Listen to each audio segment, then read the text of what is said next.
Salam alaikum, Azul, Fellawen, Alhamdulillah, rakoum gah, bkhair. Vous savez, comme d'habitude, on essaie de profiter de cette liberté dont j'ai été privé si longtemps, à la fois dans mon pays et en France. Et vous savez que les problèmes ne sont toujours pas réglés. Mais Alhamdulillah, grâce à ma famille, mes frères, mes sœurs, on essaie de rebondir doucement, calmement, et surtout en faisant en sorte de ne pas faire un amalgame, c'est-à-dire un mélange entre les problèmes personnels et le fait de défendre, quoi qu'il arrive, notre pays, nos institutions, notre peuple et notre diaspora. Vous le voyez, l'Algérie a beaucoup de problèmes avec ses voisins, a beaucoup de problèmes au niveau de l'échiquier international, que ce soit avec la France, avec le Mali, avec la Libye, avec notre voisin de toujours, le Maroc. Et donc, ce sont des situations extrêmement délicates qui demandent à chacun de nous, à la fois de la sagesse, de la tempérance et un esprit de responsabilité. Vous avez vu que pendant pratiquement 8 mois, il y a eu une crise ouverte extrêmement grave entre l'Algérie et la France, à cause d'une part de la reconnaissance par le président français Emmanuel Macron de la marocanité du Sahara occidental de façon unilatérale, sans passer par les instances de l'ONU.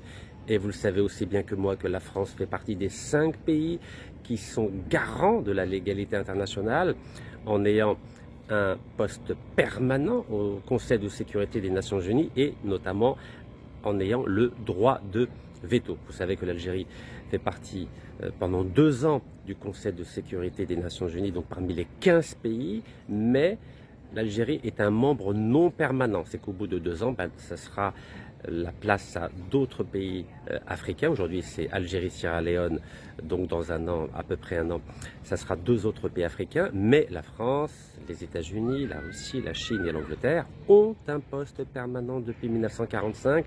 Ce sont ces 5 pays qui font la pluie et le beau temps au niveau des relations internationales. Donc lorsque la France reconnaît de façon unilatérale, en violation de la légalité internationale, la question donc de la marocanité du Sahara occidental, c'est clairement une violation qui peut s'apparenter à un casus belli, c'est-à-dire une déclaration de guerre sur le plan diplomatique. Donc c'est la cause principale du différend, du conflit et de ce tsunami à la fois médiatique, politique, diplomatique, judiciaire et intellectuel de la France contre notre pays. À cela s'est greffé depuis le 16 novembre 2024 l'arrestation à l'aéroport d'Alger et le fait que cet auteur algéro-français ait été dans la section pénitentiaire de l'hôpital Mustapha Bacha d'Alger, ce fut le prétexte à un dénigrement continu, permanent, quotidien de l'establishment français, de l'intelligentsia française contre notre pays. Et depuis ce 16 novembre, j'ai dû publier 140 vidéos pour donner des arguments à la fois à notre pays, à notre diplomatie et à nos médias pour défendre au mieux la position algérienne afin que nos institutions soient respectées, afin que notre justice, quels que soient ses défauts par ailleurs, soit respectée. Et en cela, j'ai fait le parallèle entre le cas de cet auteur algéro-français et le cas de l'ancien ministre de l'Industrie algérien corrompu, Abdeslam Bouchoueb, qui est protégé par la France, protégé par la justice française, protégé par le président de la République française Emmanuel Macron, car c'est son ami. Donc comment la France peut-elle d'un côté donner des leçons de justice et d'état de droit à l'Algérie en demandant, en exigeant la libération de cet auteur algéro-français qui est français que depuis quelques mois, et dans le même temps, cette France-là qui veut nous donner des leçons, elle protège, elle permet à un ministre algérien corrompu, 5 fois condamné à 20 années de prison pour corruption, détournement de fonds publics, elle le protège, elle le laisse passer de très bons moments dans un cadre comme celui qui est derrière moi, sans être embêté, sans être en garde à vue, sans être jugé, sans être condamné et sans être emprisonné, en violation totale et de la convention judiciaire signée entre l'Algérie et la France en octobre 2016 et en violation de la convention d'extradition signée en 2019 entre la France et l'Algérie. C'est là où il est important de connaître à la fois le cadre légal des relations entre l'Algérie et le Maroc et surtout quels sont les principes qui fondent la politique étrangère à la fois française et la politique étrangère algérienne. Vous savez que notre pays a, j'aimerais dire, un principe cardinal et qui est le principe de la réciprocité. Ce qui veut dire que si un pays traite l'Algérie d'une certaine façon, l'Algérie va aussi traiter ce pays d'une autre façon, c'est-à-dire la même, en essayant d'avoir une position équilibrée. Donc vous avez bien vu que notre président, Sir Abdelmajid Tebboune, était ouvert à une éventuelle grâce, peut-être pas aujourd'hui, peut-être pas dans 3 mois, peut-être pas dans 6 mois. Bref, il n'a pas fermé la porte, de la même façon qu'il m'avait gracié à 3 reprises entre 2021 et 2023, quand bien même ce cas-là est extrêmement différent et un cas extrêmement dangereux, car ce monsieur qui a pourtant travaillé pour le gouvernement algérien au ministère de l'Industrie en étant le numéro 2, c'est-à-dire le directeur central au ministère de l'Industrie lorsque le corrompu Abdeslam Bouchouareb était ministre entre 1996 et 1997. Donc cet homme-là a exercé des fonctions importantes. Donc normalement, il devrait être condamné ou bien à 20 ans ou bien à perpétuité. Mais vous savez, notre pays subit des pressions extrêmement importantes comme celles qu'il subit de la part de multinationales comme Total, qui a obligé, je dis bien obligé, notre pays à reconduire le contrat de gaz sur le site de TFT en 2018, alors que l'Algérie a dit non, c'est fini, vous avez assez mangé d'argent, vous avez assez eu de gaz gratuit suite à vos petits investissements pendant 20 ans, mais normalement, vous savez qu'en 2019, l'Algérie devait récupérer 100% du gisement gazier de TFT, mais malheureusement, nous avons été obligés de reconduire ce contrat de gaz au temps de feu Abdelaziz Bouteflika et au temps de la direction de la Sonatrach dont M. Outradour était le patron. Et vous savez qu'entre-temps, M. Outradour a été emprisonné, condamné à 10 ans de prison, alors que le parquet algérien avait demandé 18 années de prison. Mais oui, mais à l'époque, nos frères et sœurs algériens ne s'intéressaient pas aux questions de contrats de gaz et de pétrole. Vous savez que beaucoup d'agents de déstabilisation avaient dit « Mais Rachid, tu mens, Rachid, tu portes atteinte à la souveraineté de l'État, Rachid, tu portes atteinte à l'image de la Sonatrach. » Mais vous savez, moi j'ai été élevé en disant la vérité, en tout cas en essayant de rechercher la vérité et en partageant la vérité. Vous connaissez ce fameux verset coranique « Il faut s'évertuer à la recherche de la vérité et de la patience. » C'est comme ça que j'ai été élevé par mes défunts parents. Mais avec le temps, les Algériens ont commencé à comprendre que ce que je disais, ça reposait sur des preuves éclatantes et véridiques. Et vous avez vu qu'il y a eu des scandales à Sonatrach, scandale Sonatrach 1, scandale Sonatrach 2. Vous imaginez que nous avons 2 anciens présidents de la Sonatrach qui ont été condamnés par la justice algérienne. Oui, condamnés. Un à 10 ans de prison et un autre à 5 ans de prison. C'est pas moi qui le dis. Et vous savez que nous avons un ancien ministre de l'énergie qui a été condamné. 2 ministres de l'énergie, Chakib Khalil et M. Boutarfa. C'est pas Rachid qui dit ça. À un moment donné, vous savez, aimer son pays, ça ne veut pas dire protéger les corrompus. Aimer son pays, ça ne veut pas dire fermer les yeux sur des affaires de corruption extrêmement graves. Il faut être un vrai patriote. Et un vrai patriote dit la vérité au peuple algérien pour améliorer la situation. Vous croyez que le peuple algérien a envie de fermer les yeux sur tout ce qui va mal dans un pays? Nous avons le devoir, nous 46 millions d'Algériens qui vivent en Algérie, nous 7 millions d'Algériens qui vivent à l'étranger, de dire la vérité pour améliorer la situation dans notre pays à tous les niveaux. Ça ne veut pas dire tiré de loin, parce que j'en connais beaucoup qui sont à l'étranger, qui critiquent l'Algérie, mais ils seraient incapables d'aller en Algérie pour dire la même chose. Non, il faut être un vrai patriote, il faut avoir un discours mesuré, il faut avoir des preuves, il ne faut jamais critiquer ou parler d'un sujet si vous n'avez pas de preuves. Et vous savez que depuis que je me suis investi sur le terrain politique algérien, j'ai toujours, je dis bien toujours, parlé avec des preuves. Lorsque j'ai dénoncé les biens mal acquis, c'est-à-dire les appartements achetés avec le peuple algérien, des ministres algériens ou de hauts responsables algériens à l'étranger, j'ai systématiquement présenté des actes notariés, des véritables preuves. Alors que vous savez que beaucoup à l'étranger parlent sans aucune preuve. Cela, il faut les dénoncer. Mais ce n'est pas parce qu'on parle de preuves que nous ne sommes pas des patriotes. Et vous le savez. Vous savez que lorsque, au mois de novembre 2019, on m'avait fait passer un message en disant que si je retournais en Algérie, j'allais être emprisonné. J'étais dans cette ville-là, vous la connaissez cette ville, c'est Alicante. J'ai fait une vidéo le 3 décembre 2019 pour dire que demain, c'est-à-dire le 4 décembre 2019, j'allais me rendre en Algérie pour répondre à la justice algérienne. Je n'ai pas fui, je n'ai pas été un fugitif, je n'ai pas été un lâche, comme par exemple l'ancien ministre algérien corrompu de l'industrie Abdeslam Bouchouareb qui se cache en France, ou comme l'auteur algéro-français Kamel Daoud qui a peur de retourner en Algérie, alors qu'il y a quelques années, il avait même eu le privilège de faire une interview avec le président de la République, Al-Mouradia Si Abdelmajid Tebboune. Vous savez, cette lâcheté-là, elle est insupportable quand on est un homme ou une femme, enfant d'une maman et d'un papa. On n'a pas le droit, lorsqu'on a derrière nous 5,5 millions de martyrs depuis 1830, d'être des lâches. Vous imaginez comment un Algérien peut être un lâche en 2025, avec cet héritage extraordinaire? C'est vrai que la France est le pays des droits de l'homme, mais l'Algérie, c'est le pays des martyrs.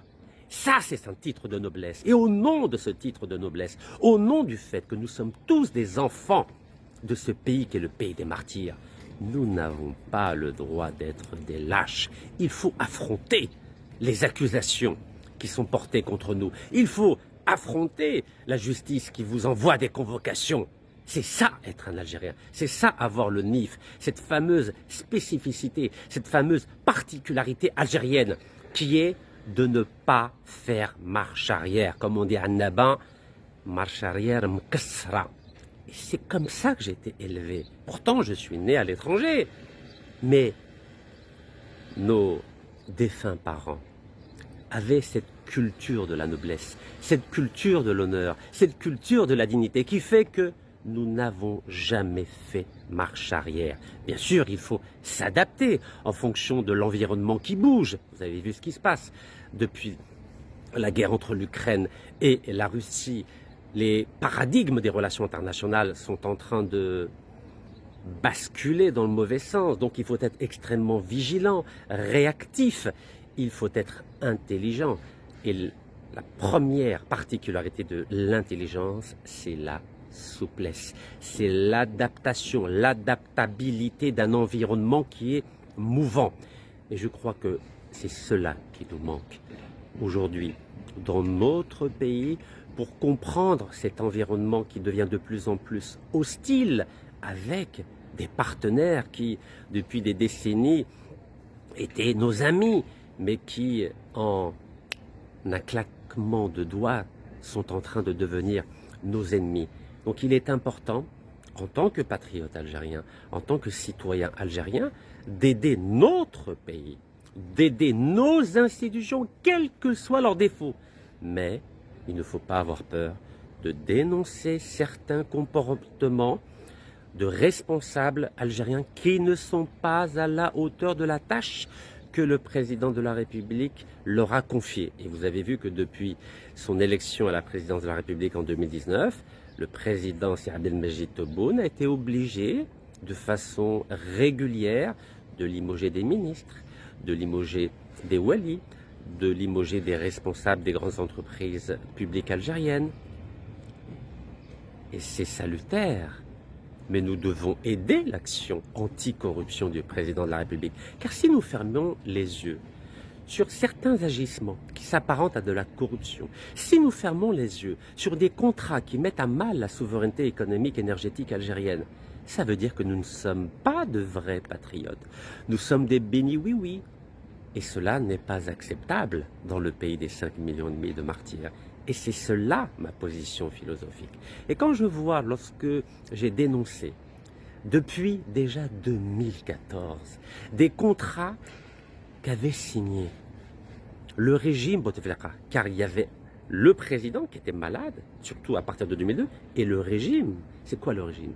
Ce sont des responsables civils qui ont bradé les ressources gazières et pétrolières de notre pays à des multinationales de façon à pouvoir disposer de leurs appartements à l'étranger, de pouvoir disposer de comptes cachés à l'étranger, comme Abdeslam Bouchareb. Vous savez que Abdeslam Bouchareb, qui a été 2 fois ministre, vice-président de l'Assemblée, député, directeur de la communication et directeur de campagne du président Bouteflika, volait de l'argent au peuple algérien, signait des contrats très privilégié avec des entreprises françaises et cacher cet argent en France, au Luxembourg, en Suisse, à Panama et que sais-je encore.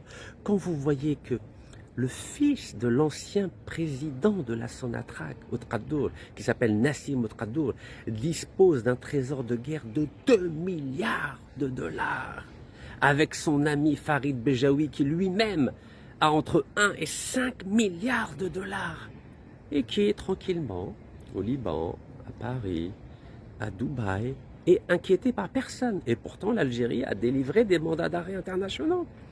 Mais ces enfants du régime Bouteflika vivent des jours heureux. Et vous savez, les vidéos que j'avais faites à l'époque aux États-Unis, notamment à Aspen, où je vous disais, regardez, ici, il y a les jets privés de Farid Bejaoui. Mais à l'époque, vous disiez, ou Hachali Maïstelj, mais Rachid, tu dis n'importe quoi, mais Rachid, tu mens, mais Rachid, comment tu peux insulter ces dignitaires algériens qui ont un passeport algérien? Mais je vous disais, je ne parle jamais sans preuve, ce sont des mafieux, ce sont des voyous, ces gens-là ne méritent même pas d'avoir le passeport algérien. Et vous avez vu qu'avec le temps, les événements m'ont donné raison, et alhamdoulilah, depuis 2019, regardez, combien de ministres corrompus sont en prison? Combien de responsables d'entreprises publiques algériens sont en prison? Combien de responsables et d'anciens dignitaires algériens sont en fuite à l'étranger? Qui avait raison? Qui avait tort? Et vous le savez, humblement, j'avais raison. Et pourquoi j'avais raison? Mais car j'avais des preuves, j'avais des documents, j'avais des éléments factuels, des éléments notariés, des preuves judiciaires. Mais à l'époque, il y avait une espèce de brouillard dans l'inconscient collectif algérien qui ne voulait pas admettre que nos propres dirigeants étaient des voyous. Oui, au temps de Bouteflika, nos dirigeants, nos responsables d'entreprises publiques, nos représentants à l'étranger étaient des mafieux. Comment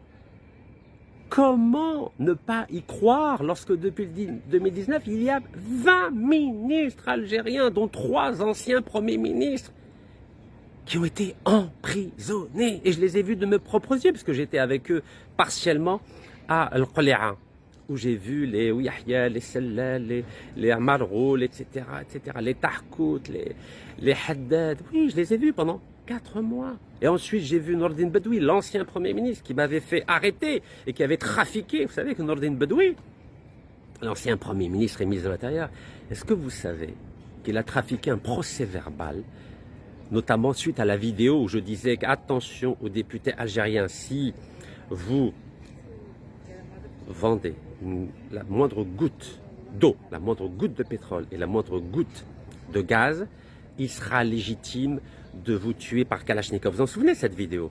Mais j'avais rajouté à la fin, j'avais dit, mais demain, Inch'Allah, demain, je vous demande de manifester de façon pacifique, de façon légale, de façon démocratique et de façon civilisée.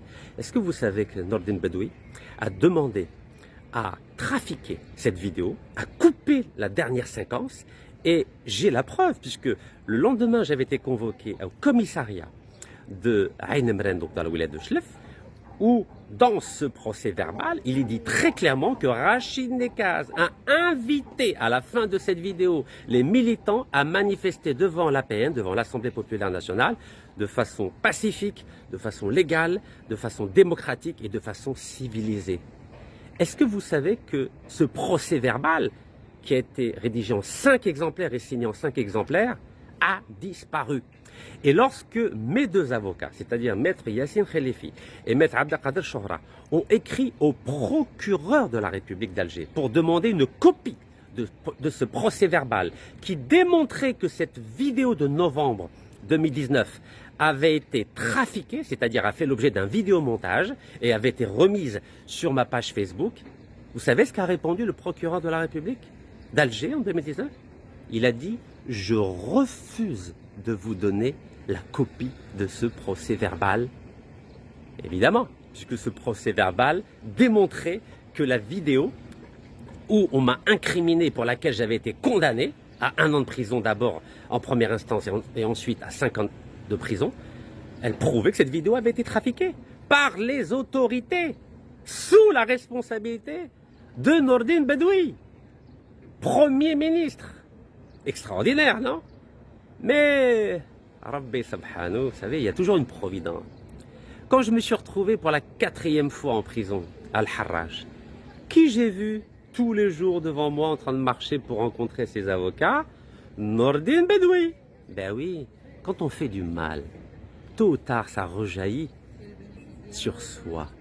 Et oui, aujourd'hui, qui est en liberté devant les palmiers, là, devant les bateaux, c'est Rachid Nekaz, et qui est en prison?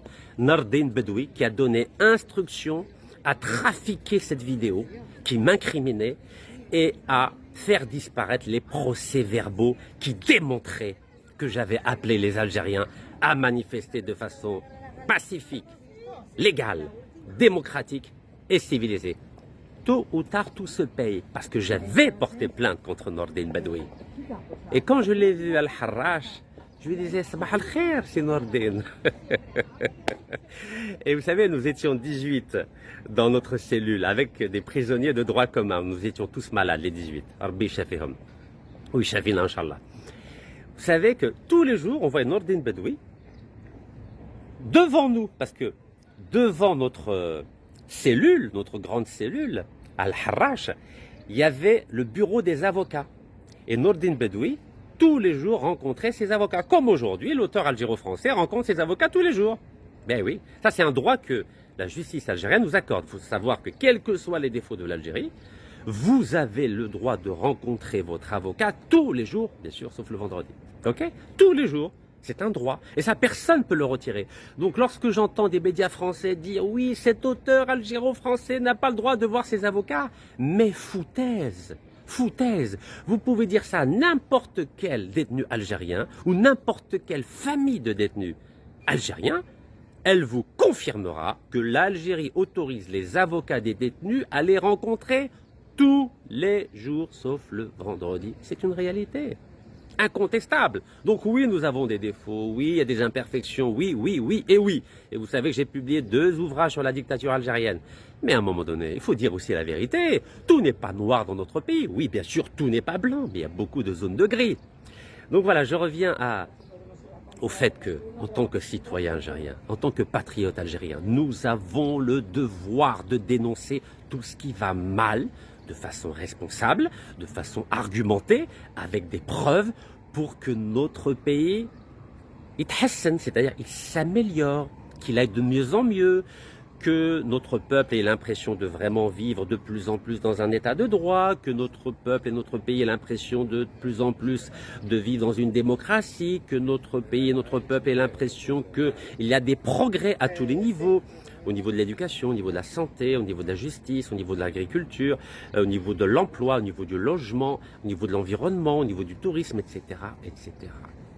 Pour cela, il faut que nous ayons ce qu'on appelle dans le jargon philosophique une éthique de la responsabilité. Il ne faut pas que nous disions n'importe quoi. Vous avez vu comment les discours radicaux fleurissent sur l'ensemble des plateformes, sur les réseaux sociaux. L'Algérien a un problème, il est radical. Mais il n'équilibre pas ses propos, il ne sait pas être raisonnable. Ou bien il est à fond avec vous, ou bien il est à fond contre vous. Mais vous savez que la religion musulmane, c'est la religion du milieu. Il faut être raisonnable, il faut apporter des arguments, il faut apporter des preuves. Franchement, entre nous, il y a combien d'Algériens ou d'Algériennes qui apportent des preuves écrites à tous les propos qu'ils avancent? Franchement. Vous avez vu aujourd'hui, là, par exemple, j'ai pas de papier, j'ai pas de livre, j'ai rien, parce que je suis dehors. Mais vous savez que tout ce que je suis en train de vous dire, j'en ai apporté des preuves sur les réseaux sociaux, sur Facebook, sur YouTube. Vous avez vu toutes les preuves que j'ai apportées depuis 2013. Et vous savez que je ne parle jamais dans le vide. Et c'est pour ça que j'assume les responsabilités de mes propos et de mes actes. Parce que j'ai des preuves de tout ce que je dis et de tout ce que je fais. Mais il y a combien d'Algériens qui apportent des preuves? Vous savez, quand je vois que, lorsque je me suis prononcé sur l'affaire de Total, il y a certains youtubeurs, tiktokers qui disent « Mais non, Rachid, il dit n'importe quoi ». Mais apportez les preuves que je dis n'importe quoi. Moi, j'apporte des preuves. Si je disais n'importe quoi, vous pensez pas que Total aurait porté plainte contre moi? Vous pensez pas que le vice-président de Total, le général Denis Favier, aurait porté plainte contre moi? Vous pensez pas que la Sonatrach algérienne aurait porté plainte contre moi? Vous pensez pas que la justice algérienne aurait porté plainte contre moi? Et vous avez vu, je me balade, je viens en Algérie sans aucune difficulté. Vous l'avez vu. Vous m'avez vu à Alger, vous m'avez vu à Oran, vous m'avez vu à Constantine, vous m'avez vu à Béjaïa. Si je racontais des bêtises, si je disais des contre-vérités, vous ne pensez pas que j'aurais été ou bien emprisonné en France, ou bien emprisonné en Algérie, eu égard aux propos que j'ai tenus au sujet des contrats de gaz et de pétrole? Est-ce que j'ai été arrêté? Est-ce que j'ai été emprisonné à cause de mes déclarations et des preuves concrètes que je vous ai apportées de l'ensemble des médias internationaux, à la fois des médias algériens, français, espagnols, américains, italiens?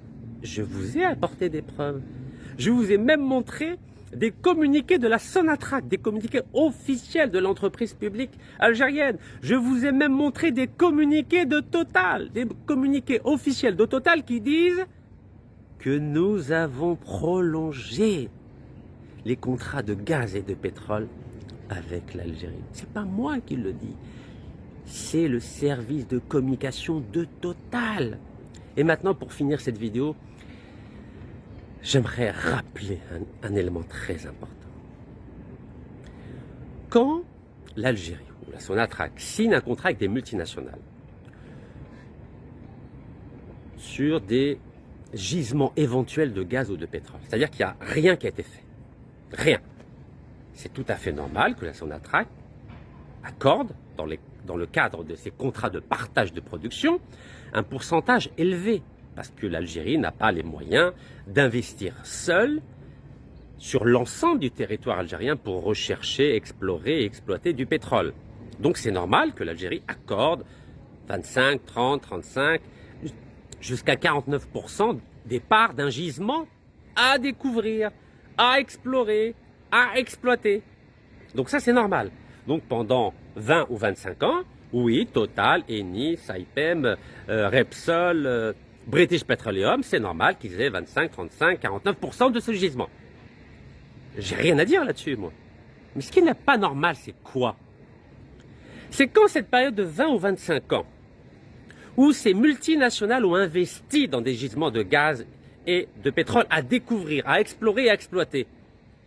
Normalement, après ces 20 ou 25 ans, c'est fini. Les infrastructures gazières existent, les infrastructures pétrolières existent, le gisement, on arrive à en faire sortir tant de milliards de mètres cubes, tant de millions de barils par an. C'est fini là, au bout de 20-25 ans, les multinationales étrangères doivent se retirer. À la rigueur, on peut signer un contrat d'entretien. Et là, il y a des entreprises spécifiques pour cela. Il y a Cepsa, il y a Repsol, il y a Technidas Reunida, il y a plein. Il y a Halliburton, il y a Schlumberger. Mais ça, c'est des contrats avec des factures. Mais en aucune manière, on ne doit reconduire pendant encore 20 ans ou 25 ans ce contrat avec ces entreprises, alors que toutes les installations gazières et pétrolières existent et que nous retirons du pétrole et du gaz. Exemple, TFT, c'est 80 000 mètres cubes jour. Hassi Barkin, c'est entre 320 000 et 400 000. Écoutez-moi bien. 300 000 à 400 000 barils jour. C'est pratiquement 40% de la production totale de l'Algérie. Vous vous rendez compte qu'on a été obligé, je dis bien obligé, de reconduire ce contrat pendant 25 ans? Mais pourquoi? Mais on n'a aucun intérêt. Normalement, ça appartient à 100% à la Sonatrach. Et pareil pour TFT. Pourquoi je vais partager un truc qui m'appartient alors que j'ai déjà donné pendant 20 ans ou 25 ans du gaz et du pétrole à ces entreprises en échange de leurs investissements? Mais je ne reconduis pas pendant 20 à 25 ans encore ce contrat avec ces multinationales. Non, non et non. 100% doivent appartenir à la Sonatrach. Point barre. Il n'y a pas de discussion là-dessus. Et je signe un contrat d'entretien avec des entreprises spécialisées donc, dans l'entretien des installations gazières et pétrolières, comme encore une fois Technidas, Reunidas ou Schlumberger ou Halliburton. Mais je ne reconduis pas le contrat ni avec Total, ni avec Eni, ni avec Oxy, ni avec British Petroleum, ni avec Statoil. Non, et non, et non. 100% doivent appartenir à l'Algérie. C'est pas compliqué, non? Donc vous pouvez faire intervenir tous les experts de la Terre. Vous pouvez faire intervenir tous les analystes de la Terre. C'est indiscutable. Est-ce que vous entendez? C'est indiscutable. Et c'est pas négociable. Sauf si on a un revolver sur la tempe. Et dans ce cas-là, j'ai rien à dire. Voilà, mes chers compatriotes. Allah yarhamkum. Barakallahu fikum. Tahiyya al-Jazair. Allah yarham al-shuhada.